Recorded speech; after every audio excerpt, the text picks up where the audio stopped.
and welcome to Crooked Letter Sports Podcast, the show about Mississippi sports and the folks who play them. I'm Tyler Cleveland, joined as always by my co-host and dad, Rick Cleveland of Mississippi Today fame. Dad, how was your weekend? Super Bowl weekend, man. It was decent for golf. Got in some golf. Saw a blowout football game. Well, we're going to get into that Super Bowl. We got a huge show today. I'm very excited about our guest.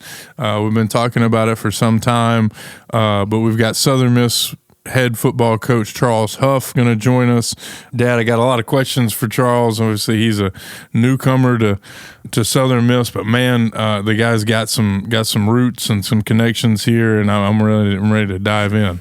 He's got a track record, including recruiting and coaching Saquon Barkley, which we'll ask him about. But, yeah, we've got a lot of other things to talk about. This is coming into my favorite time of the year. I know. It seems like, everything happens all at once in the spring, and to sprinkle in a little football talk is always nice. Well, let's get into that Super Bowl. Dad, the Eagles defeated the Chiefs 40-22 in a game that was never that close. A.J. Brown, Kenny Gainwell, two Mississippians get their Super Bowl rings, and boy, deservedly so. I mean, AJ was a huge weapon, and Kenny played well. And when he got in, Saquon Barkley was still the main event. But man, I tell you what, the Eagles just kind of played almost mistake-free football, and then boy, that front four just kind of took over on defense. That was the whole game. I mean, the front four, they didn't need to blitz to get Mahomes off his rhythm and everything. I mean, off his rhythm, almost knocked his head off. Off his feet, for sure. Yeah, right. But anyway, there was the front four was a story, and Darius Slay. Yeah, well, that secondary also played well. It's a little bit easier when the quarterback is running for his life on every snap. But there were several times, Tyler, when they showed the cameras from above where he created enough time. He had time, and there was nobody open. Yeah. Well, the 3 turnovers really hurt Kansas City. I mean, the game was one-sided as it is, and then you add in the 2 interceptions and the fumble, just kind of got away from them. And by halftime, you pretty much, knew what was going to happen. Yeah. Looking at the big picture, though, the overall New Orleans did a great job of hosting the Super Bowl. Oh, the spectacle was amazing. I enjoyed the Lady Gaga thing before, where they, I guess they recorded that earlier in the week down on Bourbon Street, for the victims of the attack. And then, I thought the opening with, Trombone Shorty, and the whole thing, John Baptiste. It was a really cool show. I thought it really showcased New Orleans well. Would love to see the hometown team in that game again sometime soon.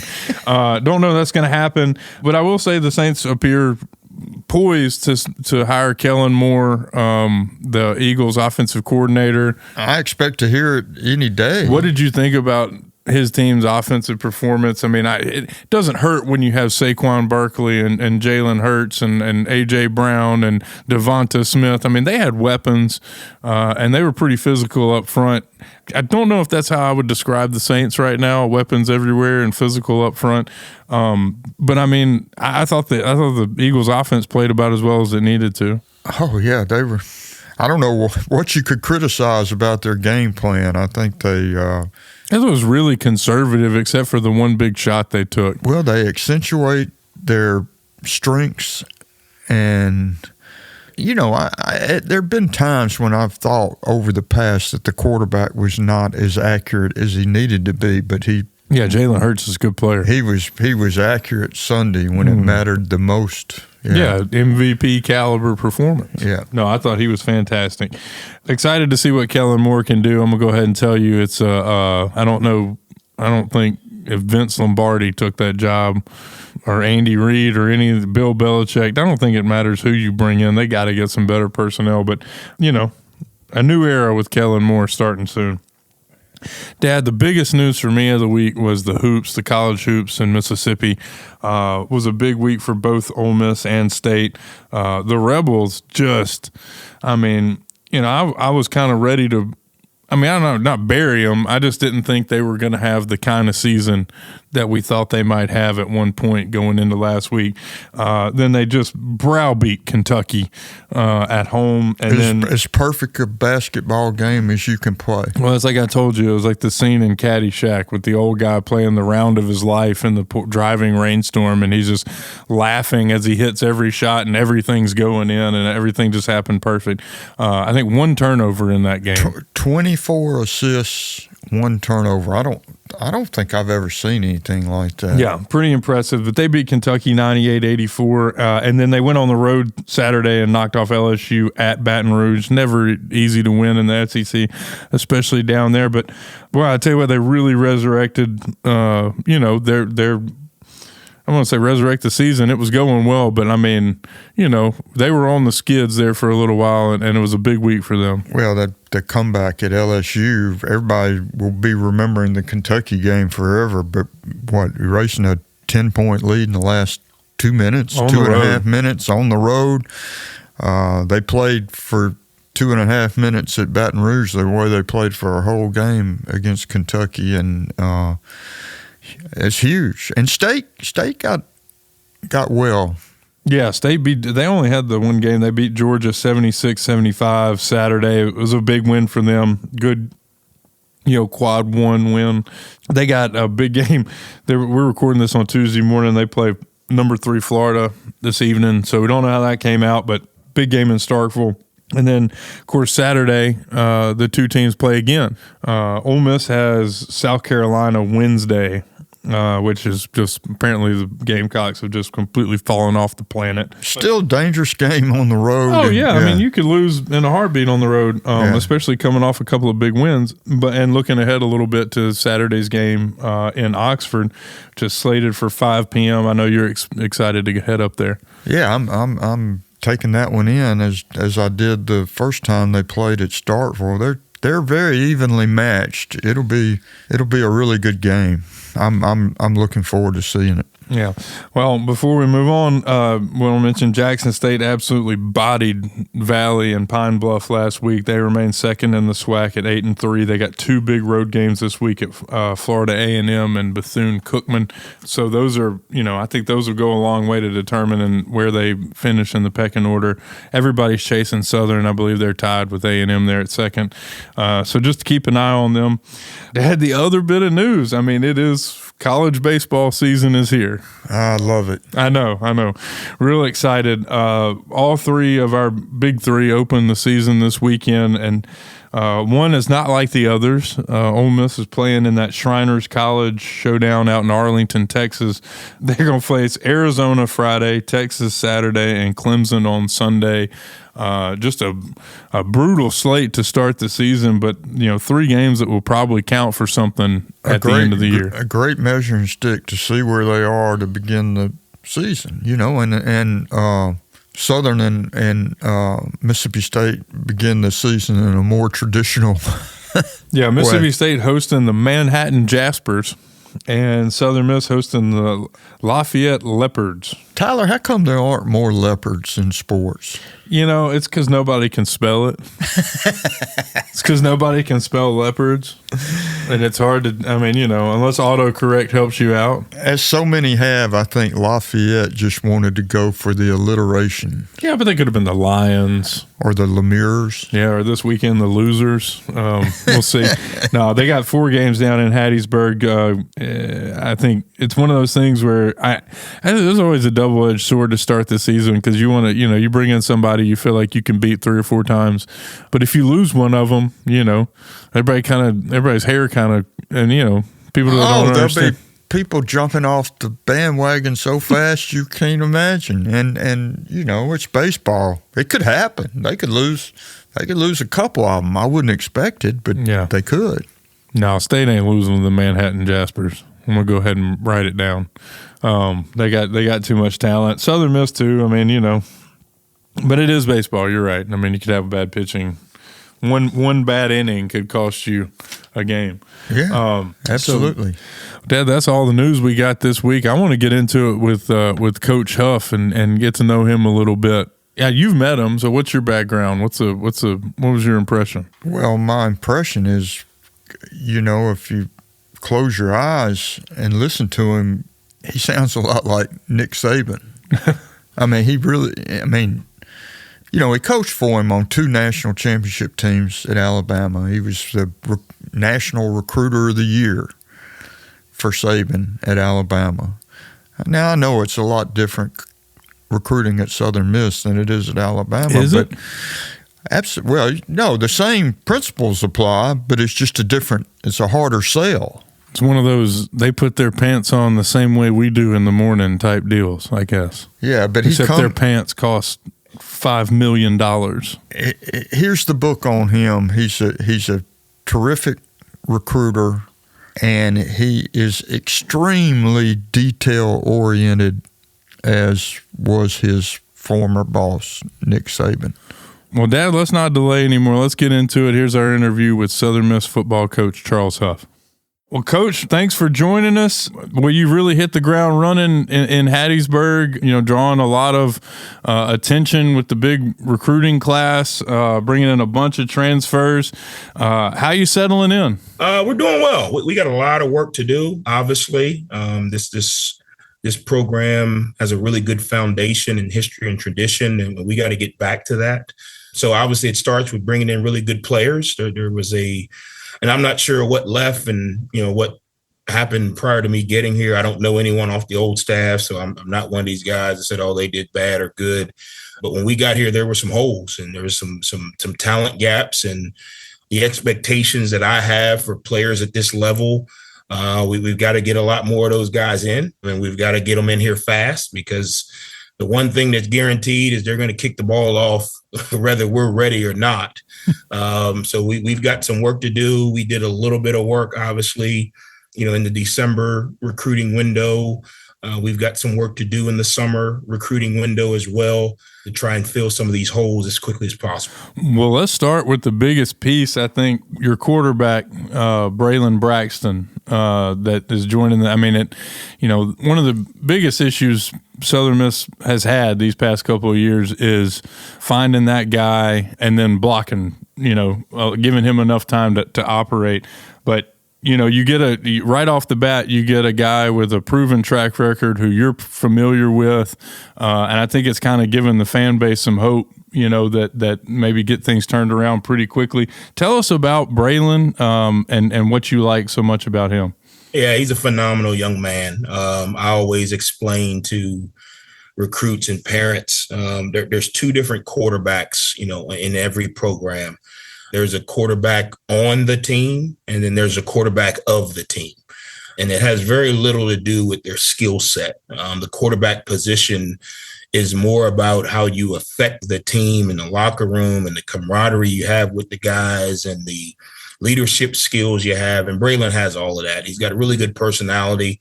He's got a really engaging, kind of presence. He's able to relate to any and everybody. He does things the right way consistently, so it makes it easy for people to follow him.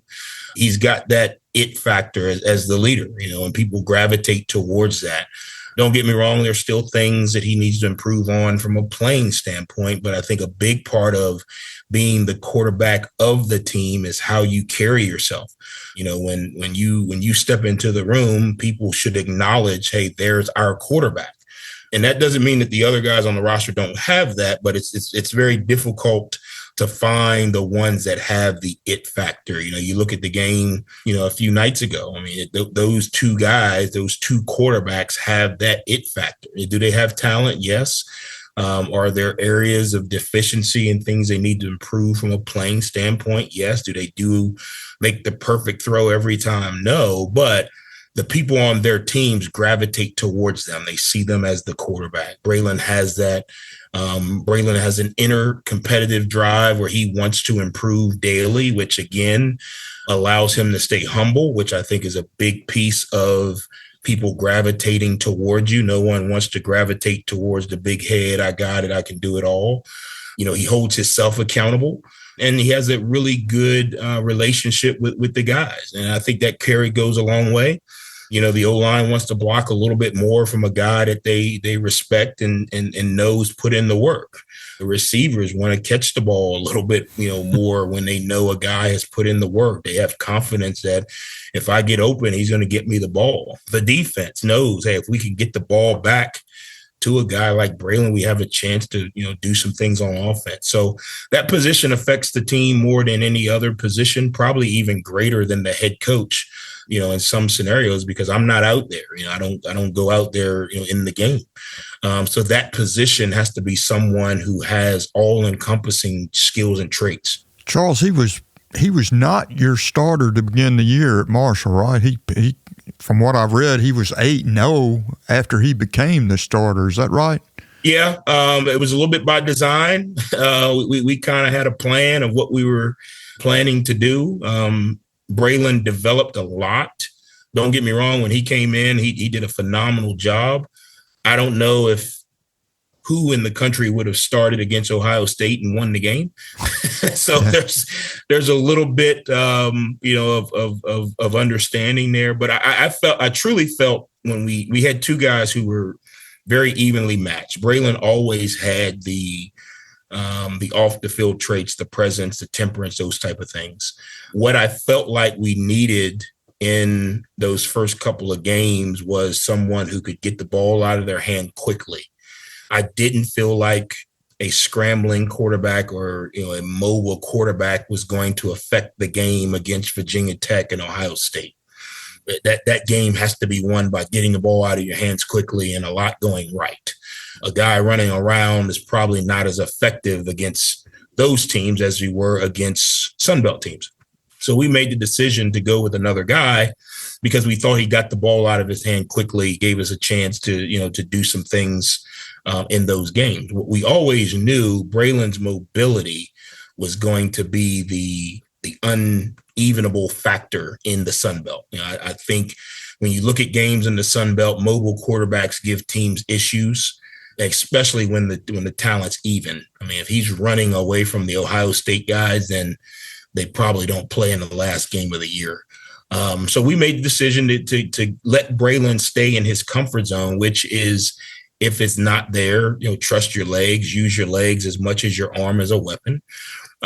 We had that conversation before the season even started. A lot of people was like, oh, you made a bad decision. Braylon knew the deal before the season even started. He knew why.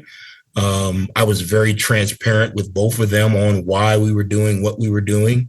And I told Braylon, I said, if we can keep you healthy, we'll win the Sun Belt. And he said, okay, coach, I trust you. And he played in every game. And that was by design because we wanted him to play in every game. I told him before the season started the game he was going to be the starter. Like, looked at the schedule. This is the game you're going to start. He was great with it, came in and had a record day against App State, if you guys remember. But again, that goes back to a head coach. You got to understand the lay of the land. You got to understand what the ultimate goal is. Yeah, we want to win every game. But you got to understand, I'm an old Army veteran. Sometimes you got to, wave the white flag on the battle to regroup for the war. And we kind of had a plan of what we needed to do. Not saying we didn't want to win those games, but the way we needed to win those games, it wouldn't have mattered, what quarterback, left guard, what it was. We're going to have to execute really, really high. But Braylon did a very good job of managing that because as a competitor, you want to go out and, play the Philadelphia Eagles. It doesn't matter. But he did a really good job of managing that. He was an unbelievable teammate in the midst of that. And I think that's what his teammates and peers saw. Even though this guy is not the starter, he's still preparing like the starter. He's still as engaged. He's still as supportive. And when he got the chance, they rallied around him and we went on an unbelievable run and the rest is history. Yeah, that Sun Belt schedule kind of gave Southern Miss a lot of trouble last year. Has anything really surprised you since you got there and as you settle in to your new digs there? I mean, has anything surprised you, and what do you see as your biggest challenge? We've got some talent deficiencies, and just comparing what we left at the other place, and what we have here. there's some gaps, and I'm not saying that we built a monster at Marshall, but we had a very specific recruiting profile, and that allowed us to keep consistency in our recruiting. Every player is not going to turn out to be what you thought he was going to be when you look at him on film. We did a lot less projecting at the other place, and we went with what we saw on film. I think the old days, hey, this kid's going to come here, and when he puts on 20 or 30 pounds, he's going to be, this great football player. Well, the reality of it is the game has changed, and you just don't have the time for a kid to truly put on 20, 30 pounds, 2 years, redshirt a year, play a little bit a year, then all of a sudden he's a junior All-American. You don't have that kind of time. So I think your recruiting philosophy has to change on the front end, and you have to recruit more game-ready players. That does not mean that they don't need to develop. That does not mean that, a kid doesn't need to put on, muscle or weight. But we live more in, okay, he's going to put on 5 or 10 pounds than 20 or 30. And we live more on the, okay, what can he do for our football team right now? Now, does that mean every player we recruit ends up playing and starting as a freshman? No. But I think with the way the transfer portal is, if these kids don't play early, they start to look around and say, well, I can go somewhere else and play. So we try to do a little bit more, try to be a little bit more specific in the recruiting, which gets you a little bit more of a game-ready player. So we've got to fill some of those gaps. I think on the other side, you guys will know better than me. Last year's Southern Miss team was a little older. A lot of guys graduated. So obviously there's some gaps in there just by, natural attrition that we've got to fill in. So that would probably be the you just never know what, is on another team. Yeah, you can look at a kid and he can have great size and look great in his uniform, but the ability for him to be game ready or close to game ready, you just don't know that. So we've got to get a few more of those game readied recruits in here. And that's at multiple positions. People, everyone's excited. People won't be excited if we go 2-10. So I understand what the dynamic is. And I'm not trying to microwave this thing, but Southern Miss fans are tired of losing, and we've got to do something to get it flipped. Now, does that mean we go from, where we are to the top of the conference in a year? I don't know that, but no one wants to hear the old, oh, well, give him 3 or 4 years and we'll be good. That's because of where college football is. That's changed. That mentality, that mythology is gone. So we've got to do something now. Charles, your background, you have coached with some of the best in the business, people I have a lot of respect for. Obviously, Nick Saban, but also James Franklin and also Joe Moorhead, who you were with at Mississippi State here. Is there one or who has had the biggest impact on you, or is it a collective thing? Who? Yeah, I mean, obviously, you're a combination of your experiences is what you ultimately are. I mean, your son is who he is because of his experiences that he's seen you go through and experiences he's had with you. Obviously, he's morphed that into his own personality. So I would say I'm a collection of all of them. But if you said who's had the most impact on it, it's probably Coach Saban, just because of the level of success he's had at such a high level consistently. All of the other coaches that I've been around have had impressions on me, but most of who I am as a head coach would be from Coach Saban, just in the day-to-day operations of what we do, how we do it, why it's important to do it that way, recruiting philosophy, player traits that you're looking for in recruiting. That James Franklin's probably had a huge impact on my attention to detail, in everything, not just the football, but holistically, probably Coach Saban.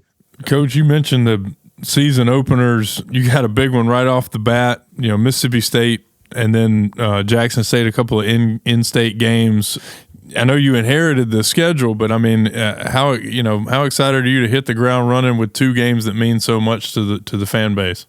Yeah, we believe in spot the ball, mentality. You got to play who you got to play. The schedule's set. We got to play the game. So we got to get prepared.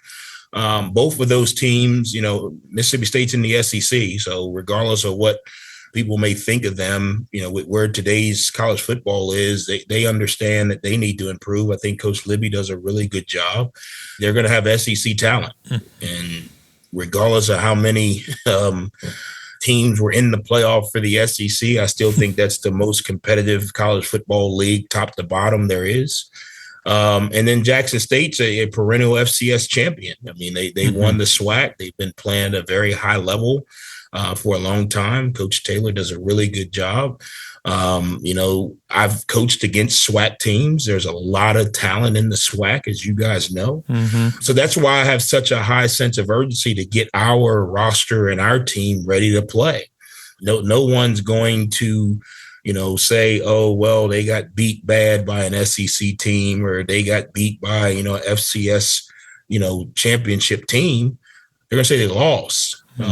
So we've got to do everything we can to get ready to win those games. And it's not just those games. We've got a really tough schedule. Everyone has a tough schedule. The old days of, your schedule's tougher than ours. When you deal with 18 to 22-year-olds, you don't know what team's going to run out there on Saturday afternoons. From a mentality standpoint, I think you look at, the game Sunday. I mean, who thought the Chiefs would, run out in the biggest game of the year and not be clicking on all cylinders? So you just don't know. The human element to these games are tough to, quote unquote, predict. So what we've got to do is we've got to prepare our guys to be able to go out each and every day and be your best. So that way on game days, it's not a game day. It's just another day. You referenced the Super Bowl twice. I got to ask you, I know you recruited Saquon Barkley and have a long history with him. It must make you proud to have one of your former guys, be in the spotlight and, the pinnacle of the sport. And I know you were on you're on some kind of trip conference, so you weren't able to watch much of the game, but, that's got to make you proud to see one of your guys out there. Yeah. Whenever you can help a young man chase his dreams at the highest level, and you get a chance to see them do it. Obviously that's why we get into this coaching profession, a lot of us. And it makes it even more gratifying when, the young man is the caliber young man that Saquon is. He has an unbelievable character, humility about himself. He cares about others. In today's world of me, it's very difficult to find those people that are actually doing it for others. And he's one of those guys. And oftentimes we turn on the news at night and we hear what's going wrong in the world. But when the good guys, do well, it's always good. I enjoy hearing good stories about good people doing well. And, Saquon is just a phenomenal young man. Obviously, we all know he's a great football player, but just to watch him grow and develop and what he's been through in his career, it's gratifying as a coach to know that you help the young man along the way achieve those goals.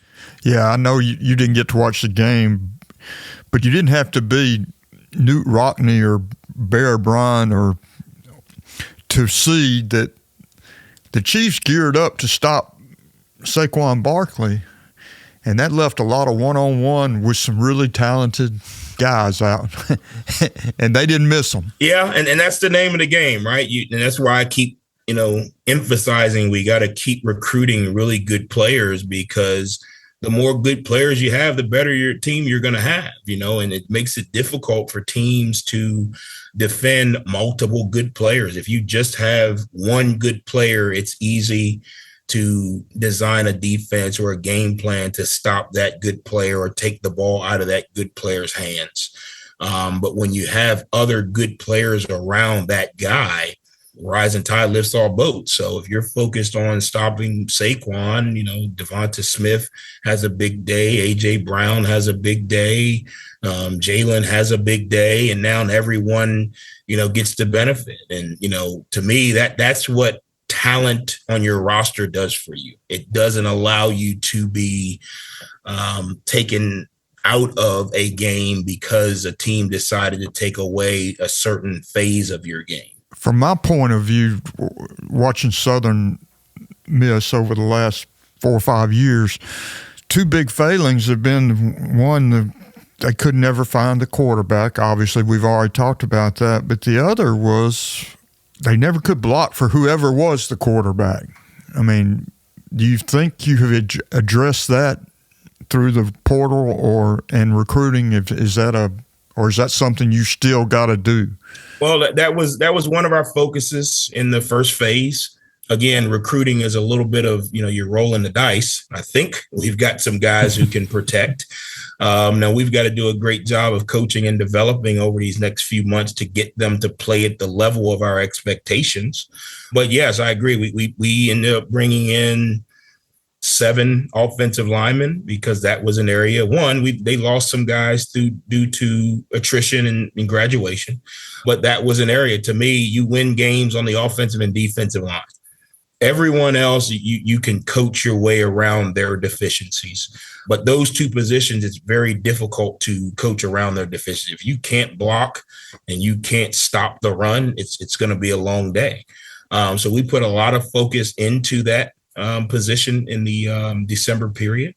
Again, I don't think you'll never hear me say we're set at a position. We're still always looking to create depth, create competition.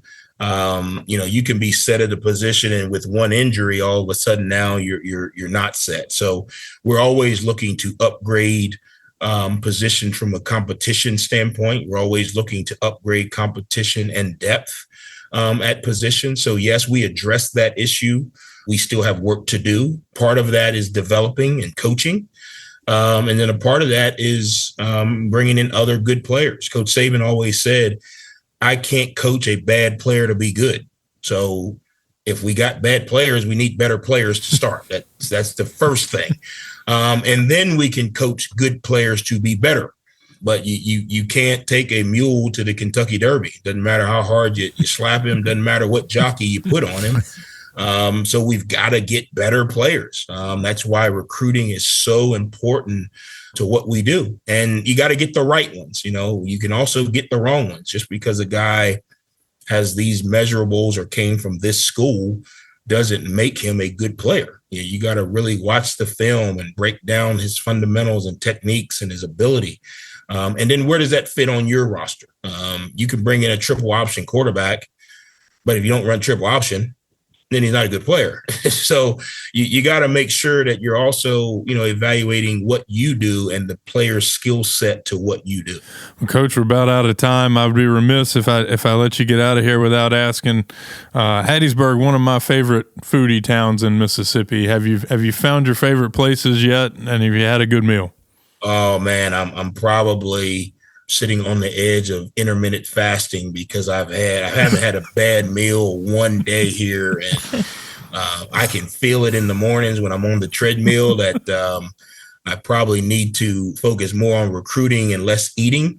But you're right, phenomenal food, so many options, so many good places, and in the midst of our recruiting and what we're doing, I've been able to get into some places. I'm usually getting in 10 minutes before they close because once we get done with everything, we're sprinting to try and get something to eat. But we've had some great places. The community has been phenomenal and welcoming. Obviously, we haven't been able to get out in the community and spend as much time as I'd like to. But we when you're 1-11, you can't do much politicking. You got to do some work. The politicking will come. Trust me, I will be out and about, and we have some things planned. But right now, we've got a triage unit over here that we need to get some emergent help on before we can start running for office and mayor and all those things. But the community has been phenomenal. People have been understanding. People have been welcoming to me, my staff, my family. I'm excited. I'm probably more excited about the ability for us to fix it than I am what it will be when it's fixed, because the joy is in the work. The joy is in the process. You think about like baking a cake. The joy is in mixing the batter and putting the ingredients in and stirring the batter and getting to taste it right before it goes in the oven. Very seldom do people really enjoy the actual sitting in the oven and, it comes out, it's beautiful. You got to enjoy the process. I was able to follow the directions and put the ingredients in the right order. And I watched it, go from, flour to batter and then put it in the oven and watched it rise. That's what I'm most excited about. And this whole conversation is making me hungry. Coach, we appreciate you taking the time out of your busy schedule to come talk to us. Best of luck. And hopefully we'll catch up again before the start of the season. Well, thanks, guys. If I can ever do anything for you guys, please let me know. Can't wait till you guys make it up to a game.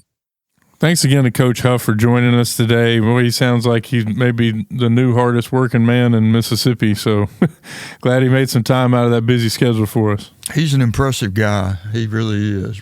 He's got a really, really tough task, but he looks ready to attack it. He seems to be aware of how big it is. I mean, you hear a lot of talk about people saying in this day and age you can turn it around overnight. But even if you can, that doesn't mean it's easy. Well, this is not going to be easy. This is not going to be easy.